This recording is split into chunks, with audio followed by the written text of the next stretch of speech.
টাকা পাচার হয়ে গেলে যে দেশে যায় এই দেশের অর্থনীতির বাজেট হয়ে যায়। আরে আমরা বঙ্গবন্ধুর খুনিরে আনতে পারি না, আর টাকা পাচার করে এই টাকা ফেরত আনবো কিভাবে? এইটা আমি যেহেতু ট্যাক্সবিহীন গাড়ি নিয়েই আসছি, আমার অন্যান্য কলিগরা তো আনতে পারেন নাই। আমাদের মাননীয় সদস্য জনাব সৈয়দ সাইদুল হক 242 হবিগঞ্জ 4, আপনার সময় 5 মিনিট। আর আমার বক্তব্যের শুরুতেই শ্রদ্ধা ভরে স্মরণ করছি হাজার বছরের শ্রেষ্ঠ বাঙালি বঙ্গবন্ধু শেখ মুজিবুর রহমান। আমি শ্রদ্ধা ভরে স্মরণ করছি জাতীয় চার নেতা এবং আমাদের মহান মুক্তিযুদ্ধে যারা শহীদ হয়েছিলেন তাদেরকে স্মরণ করার মধ্য দিয়ে আমি আমার বক্তব্য শুরু করছি। মাননীয় স্পিকার, মাননীয় স্পিকার, আমরা মহান সংসদের কথা বলি, মহান সংসদে সব সময় মহান কাজ হয় না। মাননীয় স্পিকার, আমি মহান সংসদে এসে প্রথমেই আমার যে জিনিসটা নিয়ে খুব কষ্ট হয়েছিল মাননীয় স্পিকার, এই সংসদেই এই জায়গাতে বসেই ইনডেমনিটি বিল, ইনডেমনিটি অর্ডিন্যান্স করা হয়েছিল আমাদের জাতির জনক বঙ্গবন্ধু শেখ মুজিবুর রহমানের এই হত্যার বিচারের প্রক্রিয়া বন্ধ করার জন্য। এই সংসদেই বসে, এই মহান সংসদে, মহান সংসদকে কলঙ্কিত করেছিলেন এইখানেই বসে সংসদ সদস্যবৃন্দ। আমি একটা জিনিস পরিষ্কার করতে চাই মাননীয় স্পিকার, আমরা যারা স্বতন্ত্র নির্বাচিত হয়েছি আমাদেরকে অনেকেই জিজ্ঞেস করেন যে আমাদের অবস্থানটা কি। আমি এই মহান সংসদে পরিষ্কার করতে চাই মাননীয় স্পিকার যে আমরা হচ্ছে গিয়ে বিরোধিতা করব সরকারের। আমি ব্যক্তিগতভাবে বলতে পারি বিরোধিতা হবে সরকারের, কিন্তু একটা বিষয়ে আমরা এক অভিন্ন, মুক্তিযুদ্ধের সপক্ষ এবং বঙ্গবন্ধু শেখ মুজিবুর রহমানের ব্যাপারে আমরা এক অভিন্ন। এই ব্যাপারে আমাদেরকে আলাদা করে দেখার কোনো সুযোগ নাই মাননীয় স্পিকার। মাননীয় স্পিকার, আমি আমার এলাকা, প্রথমে আমার এলাকা দিয়ে শুরু করতে চাই মাননীয় স্পিকার, হবিগঞ্জের চুনারুঘাট মাধবপুর।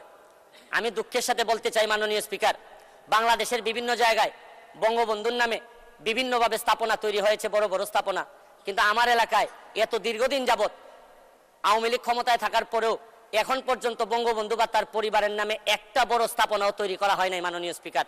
আমি নিজে অল্প অল্প কয়েকটি ব্রিজ নিজের টাকা দিয়ে জননেত্রী শেখ হাসিনা এবং বঙ্গবন্ধুর নামে কয়েকটি ব্রিজ তৈরি করেছি এবং আমার এলাকার যারা কৃতি সন্তান ছিলেন তাদের নামে ব্রিজ তৈরি করেছি। আমাকে অনেকে বলেছেন যে আপনি টাকা পান কোথায়। আমার এলাকায় আমি বলছি যে আমি টাকা পাই কোথায় এটা জিজ্ঞেস করার আগে মাননীয় প্রধানমন্ত্রীকে জিজ্ঞেস করেন যে উনি বাংলাদেশের উন্নয়নের জন্য এত টাকা পান কোথায়। ইতিহাসের যে উন্নয়ন উনি করেছেন এইটা তো আগে বাংলাদেশের ইতিহাসে কখনো হয়নি। আমি একটা জিনিস বিশ্বাস করি, আপনার হৃদয়ে যদি দেশপ্রেম থাকে এবং আপনার রক্তের মধ্যে যদি বাংলাদেশের জন্য কিছু করার ইচ্ছা থাকে তাহলে টাকা কোনো সমস্যা হয় না মাননীয় স্পিকার। এটা প্রমাণ করেছেন আমাদের জননেত্রী শেখ হাসিনা, এটা প্রমাণ করেছেন যে চাইলেই এই দেশকে বহুদূর নিয়ে যাওয়া সম্ভব মাননীয় স্পিকার। মাননীয় স্পিকার, মাননীয় প্রধানমন্ত্রীর সাথে যখন আমার দেখা হয় উনি আমাকে বলেছিলেন, হেসে হেসে বলেছিলেন, তুমি তো ফেসবুকে মধ্য দিয়ে তুমি এমপি হয়ে গিয়েছো।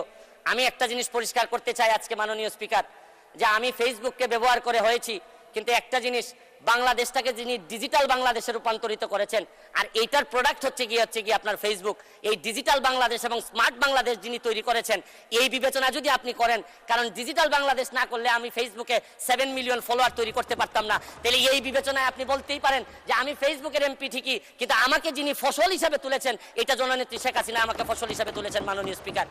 মাননীয় স্পিকার, এই ফেসবুককে ব্যবহার করে আমি অসঙ্গতির কথা বলেছি, এই ফেসবুককে ব্যবহার করে আমি ফুটবলে নিয়ে মানুষকে মাঠে নিয়ে গেছি এবং আমি মাদক মুক্ত সমাজ ব্যবস্থার কথা বলেছি। আমি একটা কথা বলতে চাই, আমি ধন্যবাদ জানাই সজীব ওয়াজেদ জয়, আমি ধন্যবাদ জানাই আমাদের জুনায়েদ আহমেদ পলক ভাইকে, যেভাবে এই কনসিস্টেন্টলি এই উন্নয়নটাকে ধরে নিয়ে যাচ্ছেন। আরে অনেকে আমি বক্তব্যতে শুনি বলেন যে আমরা ডিজিটাল বাংলাদেশ নির্মাণ করব। আমি তো বলি নির্মাণ হয়ে গেছে অনেক আগেই। এই ডিজিটাল বাংলাদেশের ফসল অলরেডি আমি এমপি হিসাবে এই মহান সংসদে অলরেডি চলে আসছি মাননীয় স্পিকার।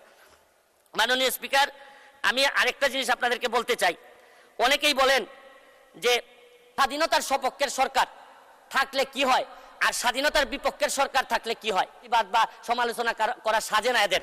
আমি আরেকটা জিনিস বলি, মুক্তিযুদ্ধের বিপক্ষের সরকার থাকলে কি হয়, বোমাবাজি হয়, 21-এ গ্রেনেড হামলা হয়। আমি আরেকটা জিনিস আপনাদেরকে বলতে চাই মাননীয় স্পিকার, আমি আন্তর্জাতিক অপরাধ ট্রাইব্যুনালের সর্বকনিষ্ঠ প্রসিকিউটর হিসাবে আমি আগেই যখন আমাকে সিট বরাদ্দ দেওয়া হয় আমি আগে জিজ্ঞেস করে নিছি যে আমার সিটে কি যাদের বিচারের সাথে আমি ছিলাম, এই যে আন্তর্জাতিক অপরাধ ট্রাইব্যুনালে যাদের বিচারের সাথে ছিলাম, এই সিটগুলা কি তাদের ছিল কিনা। আমি নিশ্চিত হয়েছি যে এই সিটগুলাতে ওনারা ছিলেন না, কারণ আমি বিশ্বাস করি আন্তর্জাতিক অপরাধ ট্রাইব্যুনালের প্রসিকিউটর হিসাবে আমি কোনো যুদ্ধাপরাধীদের সিটে বসতে পারি না মাননীয় স্পিকার। আমি আরেকটা জিনিস, আপনি হয়তো আর সময় নাই মাননীয় স্পিকার, প্রধানমন্ত্রীর পিছনে যারা বসছেন তারা তো সকল ক্ষমতার উৎস, তাদের মাননীয় প্রধানমন্ত্রী সবসময় হয়তো চোখে দেখতে পারেন না, তবে আমার বিশ্বাস মাননীয় প্রধানমন্ত্রী আমাদেরকে যেভাবে দেখবেন, পিছনে যারা আছে এদেরকে যদি একটু চেক করেন তাহলে